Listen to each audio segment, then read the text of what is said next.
ಬದಿಗೊಟ್ಟಿದ್ದ ಸರ್ಕಾರಕ್ಕೆ ಅಂಗವಿಕಲರನ್ನು ನೆನಪು ಹಾರಿದ ಸರ್ಕಾರಕ್ಕೆ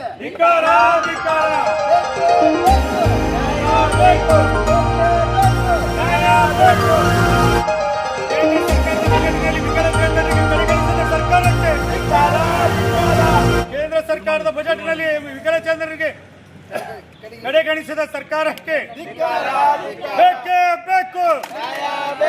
ಯಾತಕ್ಕಾಗಿ ಹೋರಾಟ? ಯಾತಕ್ಕಾಗಿ ಹೋರಾಟ?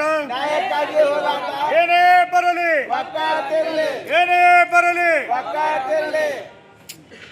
ಬೇಕೇ ಬೇಕು, ನ್ಯಾಯ ಬೇಕು, ಬೇಕೇ ಬೇಕು, ನ್ಯಾಯ ಬೇಕು. ಯಾತಕ್ಕಾಗಿ ಹೋರಾಟ? ಯಾತಕ್ಕಾಗಿ ಹೋರಾಟ?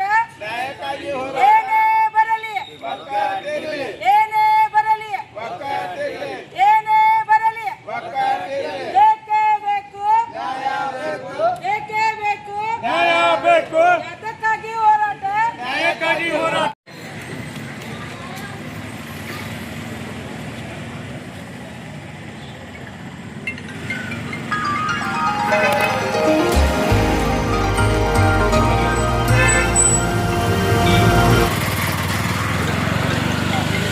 ನಮ್ಮ ಜಿಲ್ಲಾಧಿಕಾರಿಗಳು ನಮ್ಮ ಮಾತನಾಡಿದ್ದಾರೆ. ಕರ್ನಾಟಕ ರಾಜ್ಯ ವಿಜಯಪುರ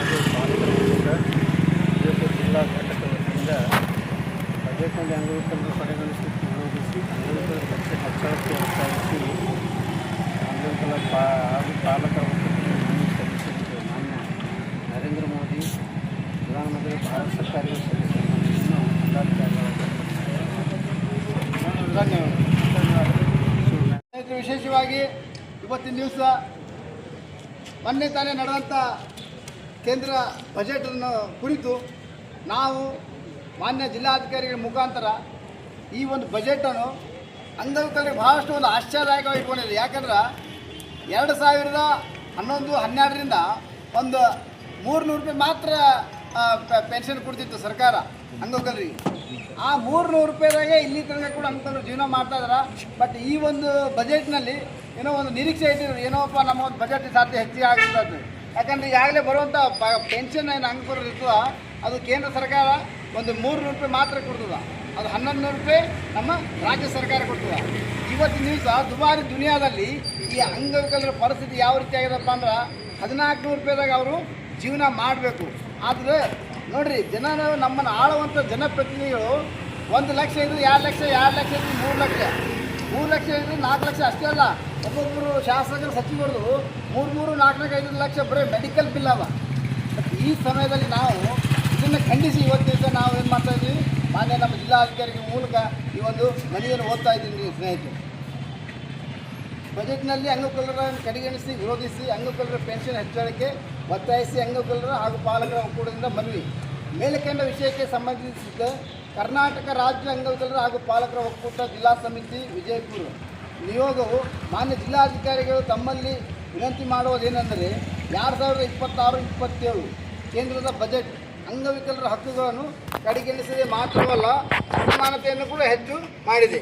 ಅಂಗವಿಕಲರ ಹಕ್ಕುಗಳ ಕಾಯ್ದೆ NPRD 2016ನೇ ಆಕ್ಟ್ ಅಡಿಯಲ್ಲಿ ಸಮಾನತೆ, ಭೇದ ಭಾವ ರಹಿತ ಹಾಗೂ ಅಂಗವಿಕಲರ ಸಂಪೂರ್ಣ ಪಾಲ್ಗೊಳ್ಳುವಿಕೆಯನ್ನು ಖಚಿತಪಡಿಸುವುದು ಭಾರತದ ಕಾನೂನುಬದ್ಧ ಕರ್ತವ್ಯ.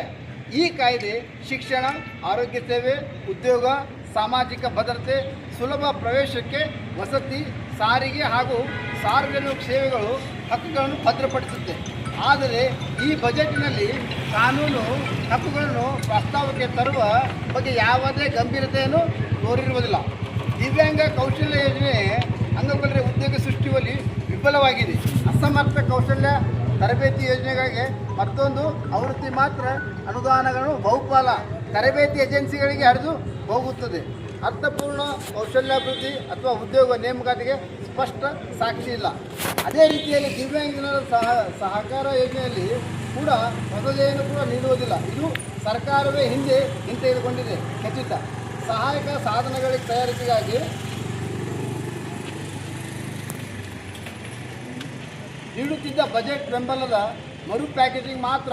ಆದರೆ ಚಿಂತಾಜನಕ ವಿಷಯವೆಂದರೆ ಅಂಗವಿಕಲರ ಹಕ್ಕುಗಳ ಕಾಯ್ದೆಗೆ ಸಂಬಂಧಿಸಿದ ಯೋಜನೆ ಅನುದಾನವನ್ನು ಕಡೆಗಣಿಸಿದೆ ಸ್ನೇಹಿತರೆ. ಯಾಕಂದ್ರೆ ಇದು 2016ರ ಅಂಗಪತ್ರದಲ್ಲಿ ಆ ಒಂದು ಕಾನೂನು ಅರಿವಿಗೋಸ್ಕರ ಸುಮಾರು ಒಂದು 5 ಕೋಟಿ ರೂಪಾಯಿ ಕೊಡ್ತಿರೋ ಒಂದು ರಾಜ್ಯಕ್ಕೆ ಈ ಸಾರ್ತಿ ಆ ಒಂದು 5 ಕೋಟಿ ರೂಪಾಯಿ ಕೂಡ ಏನು ಮಾಡಿದಪ್ಪ ಅಂದ್ರೆ ಸರ್ಕಾರ ತೆಗೆದು ಬಿಟ್ಟದ. ಶಿಕ್ಷಣ, ಆರೋಗ್ಯ, ಗ್ರಾಮೀಣಾಭಿವೃದ್ಧಿ ಮತ್ತು ಕೃಷಿ ಸೇರಿದಂತೆ ಪ್ರಮುಖ ಕೇಂದ್ರ ಯೋಜನೆಗಳಿಗೆ ಅನುದಾನಗಳಲ್ಲಿ ಮಾಡಲಾಗಿರುವ ತೀವ್ರ ಕಡಿತಗಳು ಅಂಗವಿಕಲರು ಮತ್ತು ಅವರ ಕುಟುಂಬಗಳಿಗೆ ಗಂಭೀರ ಪರಿಣಾಮಗಳನ್ನು ಉಂಟು ಮಾಡುತ್ತಿದೆ. ಈ ಕಡಿತಗಳು ಪರಿಣಾಮವಾಗಿ ಪ್ರವೇಶವಿಲ್ಲದೆ ಶಾಲೆಗಳು ಕೈಗೆಟುಕುವ ಆರೋಗ್ಯವೇ, ಹಸಿವು, ಅನವರಕ್ಷಿತ ವಸತಿ ಮತ್ತು ಜೀವನೋಪಾಯದ ಅನಿಶ್ಚಿತ ಎದುರಾಗುತ್ತದೆ. ಆಹಾರ ಮತ್ತು ಕೃಷಿ ಬೆಂಬಲಿತ ಕಡಿತಗಳನ್ನು ವಿಕಲತೆ ಮತ್ತು ಬಡತನ ಅತ್ಯಂತ ತೀವ್ರವಾಗಿ ಒಂದಾಗಿರುವ ಗ್ರಾಮೀಣ ಅಂಗಗಳಿಗೆ ವಿಶೇಷವಾಗಿ ಹೊಡೆತ ನೀಡುತ್ತದೆ. ಗಮನಾರ್ಹವಾಗಿ ಇಂದಿರಾ ಗಾಂಧಿ ಅಂಗವಿಕಲರ ಯೋಜನೆಗೆ ಯಾವುದೇ ಹೆಚ್ಚಳ ಮಾಡಲಾಗಿಲ್ಲ. ಇದು 2012ರಿಂದ 26ವರೆಗೆ ಒಂದು 300 ರೂಪಾಯಿ ಮಾತ್ರ ಅವರು ಇದು ಪೆನ್ಷನ್ ಕೊಡ್ತಾರೆ. 3 ಜನ ವೆಚ್ಚದ ಕಡಿತಗಳು ಕಾಯ್ದೆ ಕಡ್ಡಾಯವಾಗಿ ಸುಲಭ ಪ್ರವೇಶಕ್ಕೆ ಮೂಲ ಸೌಕರ್ಯ, ಸಾರಿಗೆ ಮತ್ತು ಸಹಾಯಕ ತಂತ್ರಜ್ಞಾನಗಳಲ್ಲಿ ಹೂಡಿಕೆಗಳನ್ನು ಸ್ಥಗಿತಗೊಳಿಸಿದೆ. ಪ್ರವೇಶಾಭಿವೃದ್ಧಿಯನ್ನು ಬಲಿಯಾಗಬಾರದು. ಅಂಗವಿಕಲರಿಗೆ ಸಂಬಂಧಿಸಿದಂತೆ ಹೆಚ್ಚಿನ ಯೋಜನೆಗಳನ್ನು ಜಾರಿಗೆ ತರುವ ಹೊಣೆ ಹೊತ್ತಿರುವ ರಾಜ್ಯ ಸರ್ಕಾರಗಳು ಕೇಂದ್ರದಿಂದ ಕಡಿಮೆಯಾದ ಅನುದಾನ ವರ್ಗಾವಣೆಗಳು ಮತ್ತು ದುರ್ಬಲ GST ಸಂಗ್ರಹದ ಮೂಲಕ ಆರ್ಥಿಕವಾಗಿ ಸಂಕಷ್ಟಕ್ಕೊಳಗಾಗಿವೆ. ಇದರಿಂದ ಪಿಂಚಣಿ, ಪುನರ್ವಸತಿ ಮತ್ತು ಬೆಂಬಲ ಸೇವೆಗಳು ದುರ್ಬಲಗೊಳ್ಳುತ್ತಿವೆ. ಅಂಗವಿಕಲರ ಪಾಲಿಗೆ ಹಣಕಾಸು ಸಚಿವೆ ಉಲ್ಲೇಖಿಸುವ ಹಣಕಾಸು ಶಿಸ್ತು ಎಂದರೆ ಕಲ್ಯಾಣ ವೆಚ್ಚಗಳು ಮತ್ತು ಕೈಮುಖಗಳು, ಸಾರ್ವಜನಿಕ ಸೇವೆಗಳು ದುರ್ಬಲತೆ ಮತ್ತು ಬದುಕಿನ ವೆಚ್ಚಗಳು ಏರಿಕೆ, ಕಾರ್ಪೊರೇಟ್ಗಳು ಮತ್ತು ಶ್ರೀಮಂತರಿಗೆ ತೆರಿಗೆ ಸಡಿಲಿಕೆಗಳನ್ನು ನೀಡಲಾಗುತ್ತಿದ್ದಾದರೂ ನಮ್ಮ ಹಕ್ಕುಗಳನ್ನು ಜಾರಿಗೆ ತರಲು ಅಗತ್ಯವಿರುವ ವೆಚ್ಚಗಳನ್ನು ವ್ಯವಸ್ಥಿತವಾಗಿ ಕಡಿತಗೊಳಿಸಲಾಗಿದೆ. ಸರ್ಕಾರ ಪ್ರಗತಿಪರ ತೆರಿಗೆಯ ನೀತಿಯನ್ನು ಅನುಸರಿಸಲು ನಿರಾಕರಿಸಿ ವೆಚ್ಚ ಕಡಿತದ ಮೇಲೆ ಅವಲಂಬಿಸಿದೆ. ಇದರಿಂದ ಸಾರ್ವಜನಿಕ ವ್ಯವಸ್ಥೆಗಳು ಮತ್ತು ಸಾಮಾಜಿಕ ಭದ್ರತೆ ಮೇಲೆ ಹೆಚ್ಚು ಅವಲಂಬಿತವಾಗಿರುವ ಅಂಗವಿಕಲರಿಗೆ ಅತಿಯಾಗಿ ಹಾನಿ ಉಂಟಾಗುತ್ತದೆ. ಆದ್ದರಿಂದ ಕರ್ನಾಟಕ ರಾಜ್ಯ ಅಂಗವಿಕಲರ ಹಾಗೂ ಪಾಲಕರ ಒಕ್ಕೂಟ ವಿಜಯಪುರ ಜಿಲ್ಲಾ ಸಮಿತಿ ಈ ನಿಯೋಗವು ಕೇಂದ್ರ ಸರ್ಕಾರದ ವೆಚ್ಚ ಕಡಿತಗಳನ್ನು ಹಿಂಪಡೆಯಬೇಕು ಮತ್ತು ಕಾಯ್ದೆ ಜಾರಿಗೆ ಅನುದಾನವನ್ನು ಹೆಚ್ಚಿಸಬೇಕು. ಅದರೊಂದಿಗೆ ತಾಂತ್ರಿಕ ಅಂಗವಿಕಲರ ಪಿಂಚಣಿ ಜಾರಿಗೆ ತರಬೇಕು.